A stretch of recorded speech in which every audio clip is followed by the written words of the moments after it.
नमस्कार। आप देख रहे हैं संकल्प पाठशाला। तो आज अपना फ्रैक्शन का तीसरा वीडियो है। आज हम पहले सेकंड पार्ट में हमने देख लिया था जोड़ यानी एडिशन। आज हम देखेंगे सब्ट्रैक्शन यानी घटाव, यानी फ्रैक्शन का घटाव। ठीक है।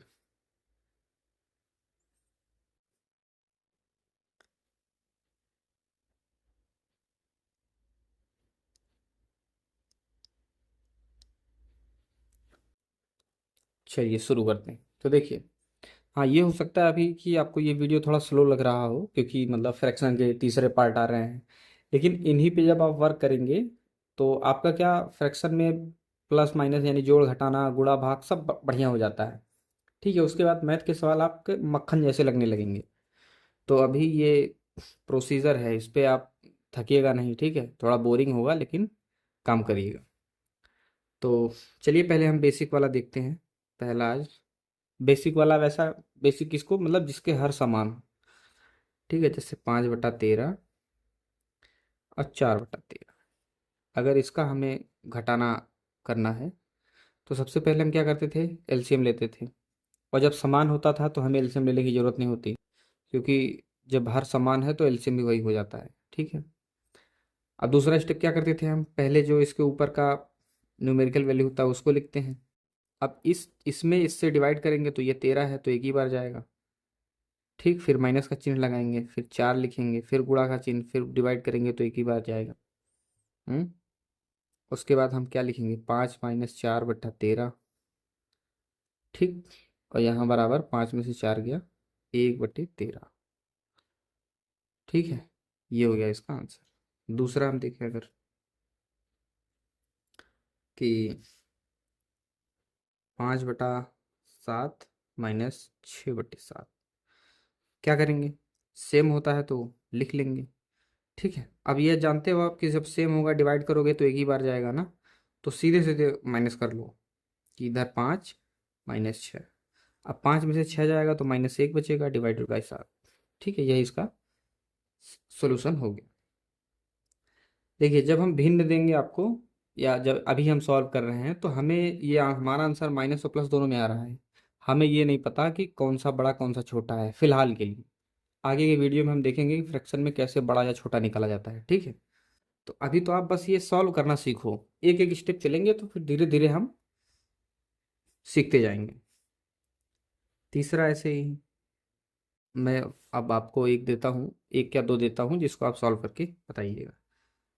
जैसे एक और देख लेते हैं अभी हम, 23/27 -19/27। ये क्या होगा देखिए, सेम रहेगा तो एलसीएम सेम ही होता है। अब यहाँ 23 लिखेंगे, फिर डिवाइड करेंगे, गुणे 1 करेंगे, 23 × 1, तो वो स्टेप छोड़ के हम डायरेक्ट लिखते हैं 23 - 19। अब 23 में 19 जाएगा, 4/27, ये हो गया।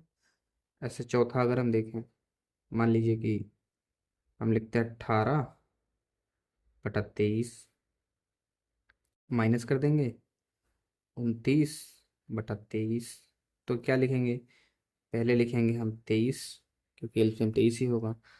अब एक स्टेप और, अभी देखिए अभी हमने एक स्टेप कट कम किया, क्या क्या कि अगर सेम हो डिवाइड करने पे एक आता है, यानी 23 × 1 -19 × 1 करेंगे, फिर उसको डिफरेंस करेंगे। अब हम ये स्टेप भी अपने कम करेंगे। अब हम यहीं से डायरेक्ट माइनस कर देंगे। अगर नीचे हर समान है तो हर समान लिखा, फिर इन दोनों का डिफरेंस ले लेंगे।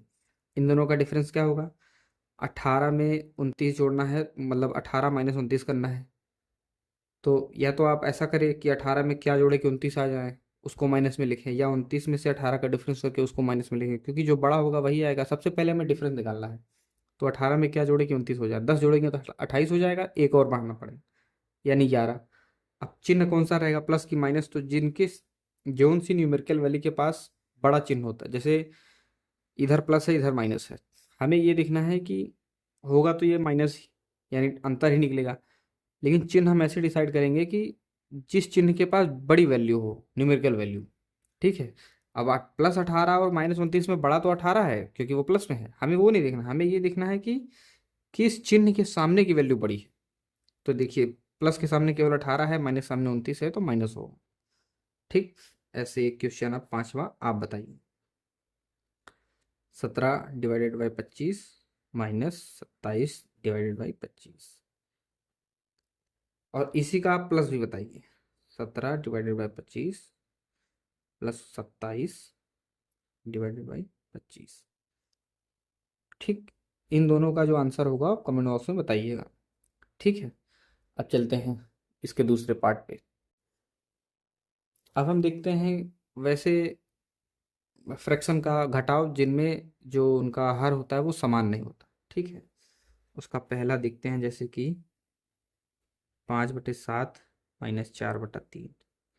इसको जो हम सॉल्व करेंगे, सबसे पहले हम एलसीएम लेंगे। ठीक है, दिख रहा है।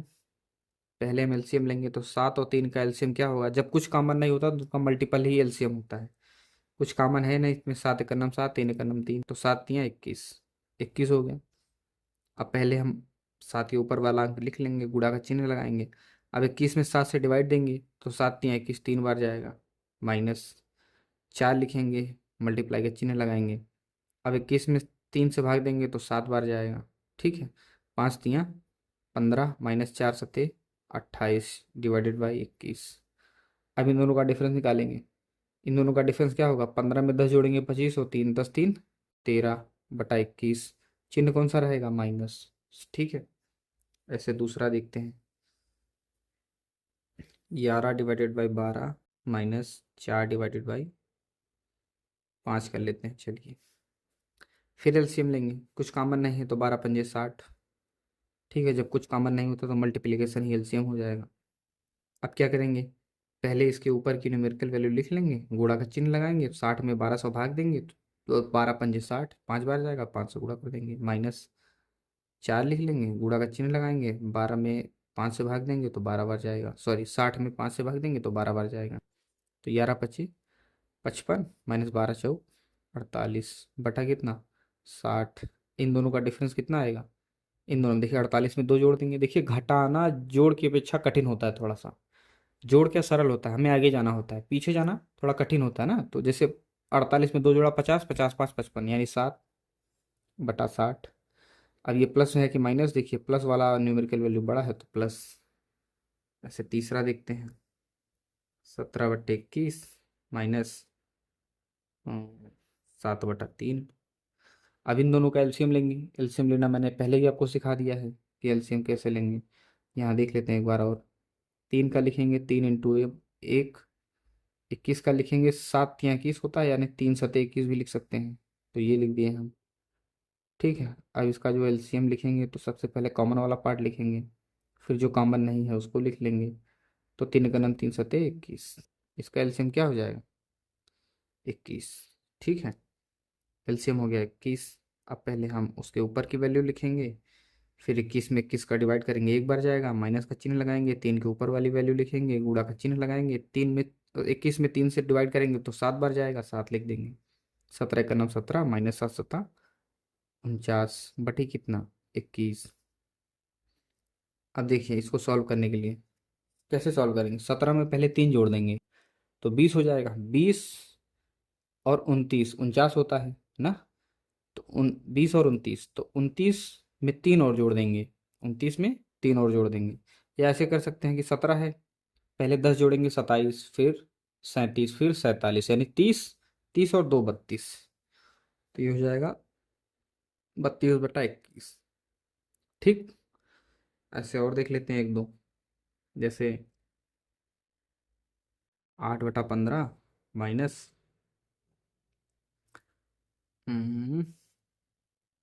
14/25। पहले एलसीएम लेंगे, एलसीएम लेना सिखा दिया इस तरह से ना।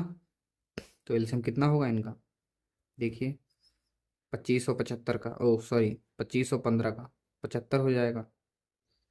अब 8 लिखेंगे, गुणा का चिन्ह लगाएंगे, 75 में 15 से भाग देंगे तो 15×5 = 75, यानी 5, -14 लिखेंगे। 75 में 25 से डिवाइड देंगे तो 3 बार जाएगा, लिख लेंगे। 8×5 = 40, -14×3 = 42/75। देखिए 20 तक पहाड़ा याद कर लीजिए आप, 20 के ऊपर तो हम गुणा भाग कर लेंगे, लेकिन 20 तक आपको आना चाहिए। आगे हम और भी चीज़ें देखेंगे कि कैसे कैसे हम गुणा या डिवाइड को या माइनस प्लस को कैसे सरल कर सकते हैं। ऐसे छोटी छोटी चीज़ें इसी में बताते रहेंगे ताकि अपना काम चलता रहे और हम सीखते रहे, तेज़ी से भी अपना कैलकुलेशन करते रहे। ठीक है, तो अब इन दोनों का देखिए डिफरेंस क्या होगा, -2। बटा 75। ठीक। अब इसके मैं 4 5 आपको दे देता हूँ, आप सॉल्व करके बताइएगा मुझे।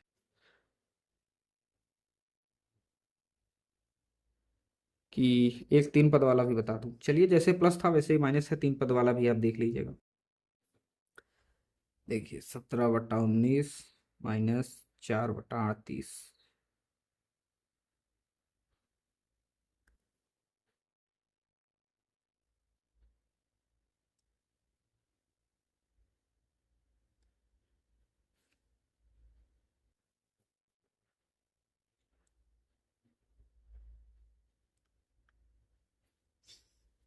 ये सब सॉल्व करिएगा।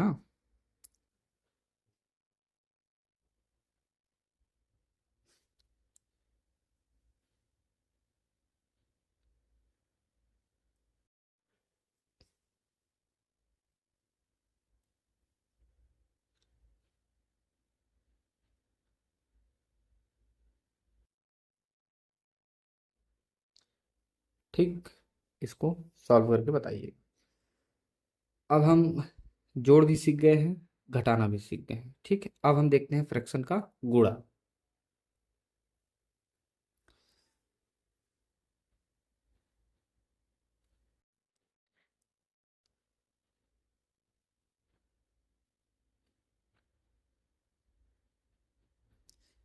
मल्टीप्लिकेशन यानी कि गुणा। ठीक है, देखिए फ्रैक्शन का गुणा तो सरल है प्लस और माइनस के अपेक्षा। ठीक है, चलिए देखते हैं। और इसमें हर समान हो ना समान हो से कोई लेना देना नहीं होता। चलिए देखिए, पहला हम देखते हैं, पहला सवाल देखते हैं कि अगर 17/18 इंटू 2/4 ऐसे दे दिए, तो अब गुणे में क्या होता है कि चीजें कट जाती हैं आपस में। देखिए प्लस और माइनस रहता है ना, तो ऊपर और नीचे की ही कटेगी। देखिए काटना अगर हो तो गुणा या भाग में ही कटता है, प्लस और माइनस में चीजें कम या ज्यादा होती हैं। ठीक है, लेकिन इसमें क्या होता है कि डायरेक्ट कट जाता है। ठीक है, अब जैसे 2/4 है, पहले इसको काटेंगे, ये 2 हो जाएगा, 2 × 2 2 दूनी 4, बस यहाँ एक बचेगा, तो 17 × 1 यानी 17, 18×2 36, ये हो गया आंसर। ऐसे दूसरा देखते हैं, 4/6, 9/12 और 7/3, मान लीजिए ये है। तो क्या करेंगे, सबसे पहले इसको सरल करेंगे, जैसे 4×3 = 12, 3×3 = 9, 3 कट गया, ऊपर क्या बचेगा, यहाँ एक, तो 7×1 = 7, 1×9 = 7, 6×9 = 6, ये इसका आंसर हो गया। ठीक है, ऐसे और देखते हैं, जैसे 13/25 गुणे में, सॉरी 17/25, 13/40, इसको सरल करेंगे कैसे होगा। अब देखिए कुछ कॉमन है ही नहीं कटने वाला, जब कुछ कॉमन नहीं होता सीधे गुणा करेंगे। गुणा कैसे करेंगे, 17 × 13 करना है, तो या तो 17 × 13 कर लो, या तो 13 × 17 कर लो, या थोड़ा सा और कैलकुलेशन ज़्यादा हो, जैसे 13 को हम क्या लिख सकते हैं, 10 + 3 लिख सकते हैं। तो 17 × 170 होता है, और 17×3 = 51 होता है, तो 170 में 51 जोड़ भी सकते हैं हम। ठीक, बाकी ये छोटा गुणा है तो डायरेक्ट ही कर देंगे इसकी, 17×3 = 51, 5 हासिल, 17×9 = 17, 5 = 22। वैसे कैसे कर सकते थे, 17 × 170, ठीक है, और 17×3 = 51, 170 में 51 जोड़ोगे, पहले 170 में 50 जोड़ दो, 170 में 50 जोड़ोगे तो 220, और एक 221, और इनका गुणा यहाँ करना है, 25 × 40 का, तो 25×4 = 100, और एक जीरो पहले का। ठीक, ये हो गया। ऐसे फ्रैक्शन का गुणा सही रहता है, मतलब उसकी तुलना में। बाकी देख लेते हैं और भी।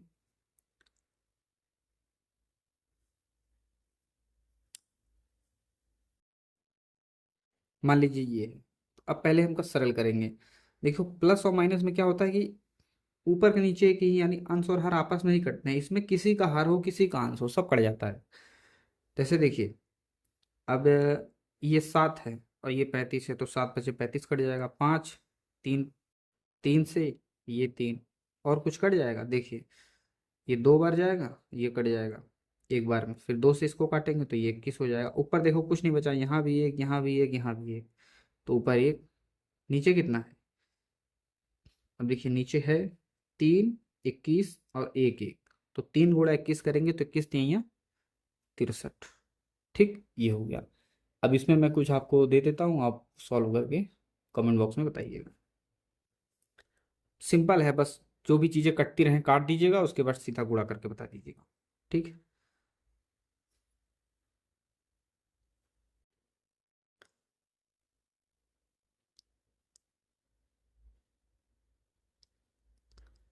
दिख तो रहा है ना।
अब ये चीजें देख के आप घबराइएगा नहीं, केवल गुणा भाग है। थोड़ा धीरे धीरे करिएगा। आंसर हो सकता है थोड़ा लेट लगे आपको, हो सकता है इसमें 5 मिनट लग जाए, घबराइएगा नहीं, धीरे धीरे करते रहिएगा, चीजें आने लगेंगी आपको। ठीक है, 2 सवाल और देखते हैं हम।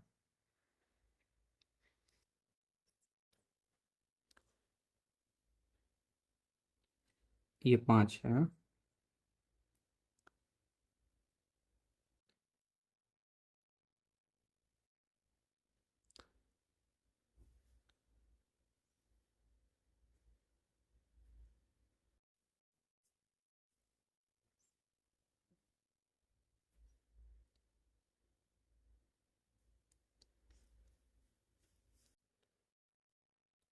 एक और ले लीजिए, जगह बच रही है तो क्यों फालतू जाए, एक सवाल ही बनेगा उतने में।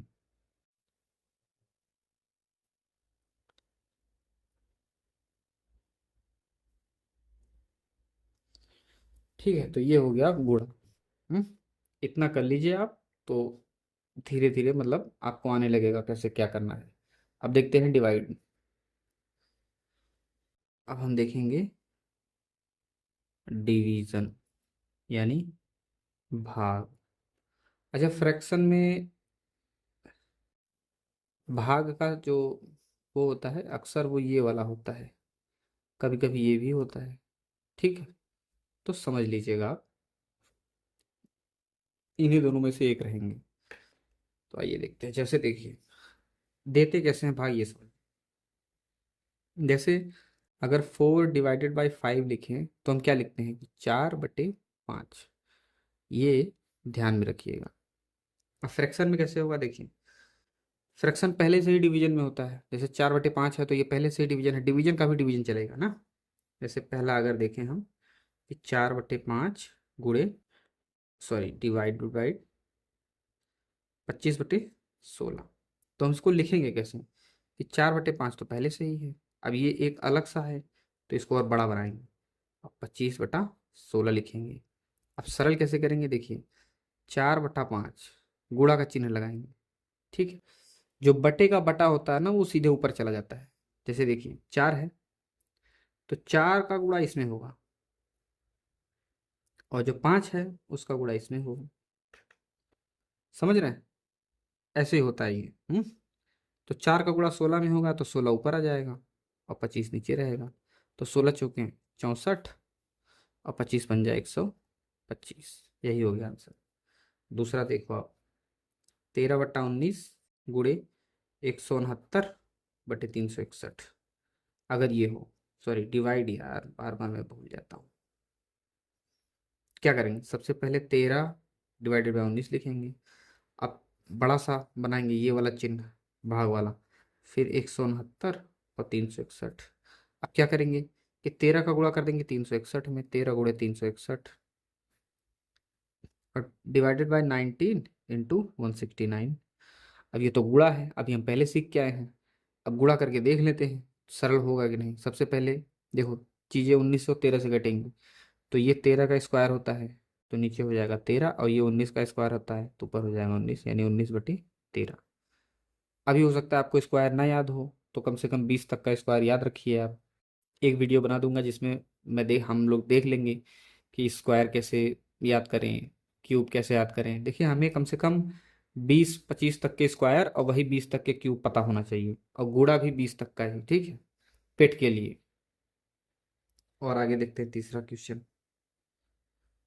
जैसे 5/49 डिवाइडेड बाई 7/13, मान लीजिए ये है, तो क्या करेंगे। अब मैं एक स्टेप कम करता हूँ। हम क्या करते थे कि इसी को पलट के गुणा कर देते थे। देखिए यहाँ पे, देखिए 25/16 है, 16/25 है, ये अपनी जगह, ये वाला पलट जाएगा।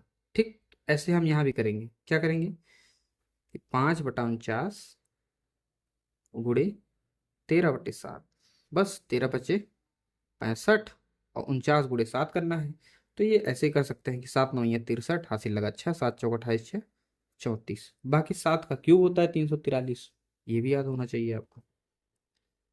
ठीक, तो ऐसे में मैं कुछ और आपको देता हूँ 5-6, ये आप ट्राई करिएगा। उसके बाद फ्रैक्शन में ये जो डिवीजन होता है, इसके लिए एक और वीडियो ले आएंगे। अगर 2 के बजाय 4 पद दे दे, 5 पद दे, गुणा में तो सिंपल है, लेकिन फ्रैक्शन में, सॉरी, जो डिवीजन होता है, भाग, इसमें 4-5 पद दे दे तो दिक्कत होगी आपको। ठीक है, तो उसको मैं एक अलग से वीडियो ले आऊँगा समझाने के लिए।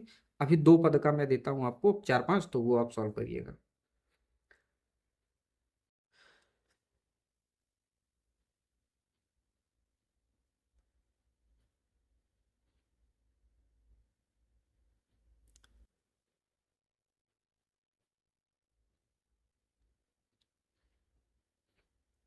दिख रहा है ना।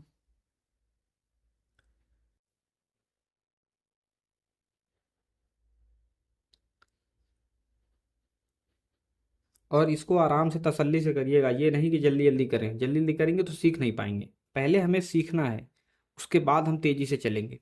ठीक।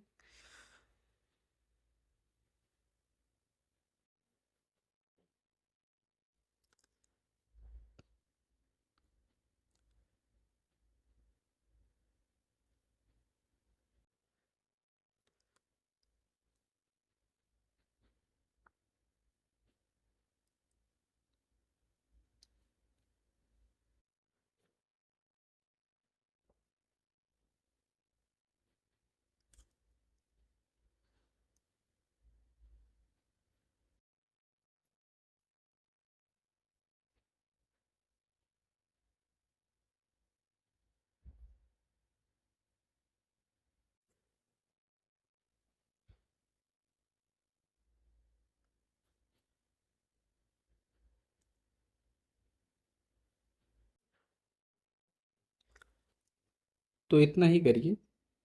ठीक है, 3 3 6 3 9 है।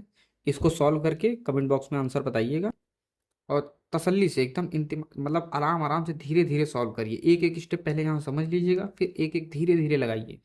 कोई घाई नहीं है, कोई तेजी नहीं है, हम धीरे धीरे सीखेंगे। इस तरह से जैसे मैं बता रहा हूँ, अगर आपने 1-1.5 महीने मेहनत कर ली, उसके बाद मैथ मतलब बहुत अच्छा हो जाएगा आपका कैलकुलेशन। और जिस आदमी का भी कैलकुलेशन अच्छा है, उसका मैथ रीजनिंग दोनों अच्छी होगी। ठीक है, क्योंकि कैलकुलेशन में क्या होता है, देखिए अभी जैसे हम पहले प्लस में हम सॉल्व करते थे कि जैसे समान, यहाँ पे जो हमने पिछला वीडियो में देखा था, एक बार मैं आपको दिखाता हूँ। देखिए, जैसे माइनस में ही समझते हैं। देखिए, पहले हम क्या करते थे कि पहले हम एलसीएम लेते थे, और एलसीएम के बाद हमें पता चला कि जो समान होता है उसका एलसीएम वही होता है। फिर हम क्या किए कि पहले ऊपर की वैल्यू रखे, न्यूमेरिकल वैल्यू, फिर इस 13 में इस 13 से डिवाइड किए, गुणे 1 किए, माइनस, फिर ये 4 लिखा, फिर गुणा 1 किया। फिर उसके बाद एक स्टेप हम यहाँ आते थे। फिर हमने क्या किया, ये स्टेप हम कम करिए। देखिए यहाँ पे हमने एक स्टेप कम किया, 5 - 6 डायरेक्ट आ गई ये वाला आंसर। फिर हम क्या करेंगे, धीरे धीरे करते करते, देखिए अब ये इस वाले क्वेश्चन में देखिए चौथे में, ये स्टेप भी हम कम कर दिए, डायरेक्ट यहाँ आ गए। तो क्या आप धीरे धीरे जब पढ़ेंगे ना, तो धीरे धीरे चीज़ें आपको दिखने लगेंगी। जैसे अगर आपको कहीं जाना है, जैसे आपको अगर इलाहाबाद जाना है, और मैं आपको बताऊं कि देखो पहले ऐसे जाना, फिर ऐसे जाना, यहाँ फूलपुर होके जाना या हटिया होके जाना, यही मैं आपको बताऊंगा, तो आपको कम समझ में आएगा। वही 2-3 बार आप कर लोगे ना खुद ही, तो आपको पता हो जाएगा, पूरी आइडिया हो जाएगी यार कि बस यहाँ से यहाँ जाना है, टाइम खत्म। मैं बताऊंगा, आप बार बार पूछोगे भैया इलाहाबाद जाना है, किधर जाएं, दाएं जाएं कि बाएं जाएं, फिर आगे मोड़ आएगा, फिर आप पूछोगे। उस तरीके से क्या, पहले आप भटकिए इन चीजों में, बूढ़े भाग में आप फंसेंगे, फंसते रहिए, धीरे धीरे धीरे रम जाएंगे आप, फिर आपको आना लगेगा। ठीक है, फिर मिलते हैं दूसरी वीडियो में। तब तक के लिए जय हिंद। इसका आंसर जितने भी क्वेश्चन मैंने दिए हैं कमेंट बॉक्स में जरूर बताइएगा, अगर आप सिंसियरली पढ़ रहे हैं तो। नहीं पढ़ रहे तो कोई बात नहीं, फिर तो बातें खत्म हो गई। ठीक है, फिर मिलते हैं दूसरी वीडियो में, तब तक के लिए जय हिंद।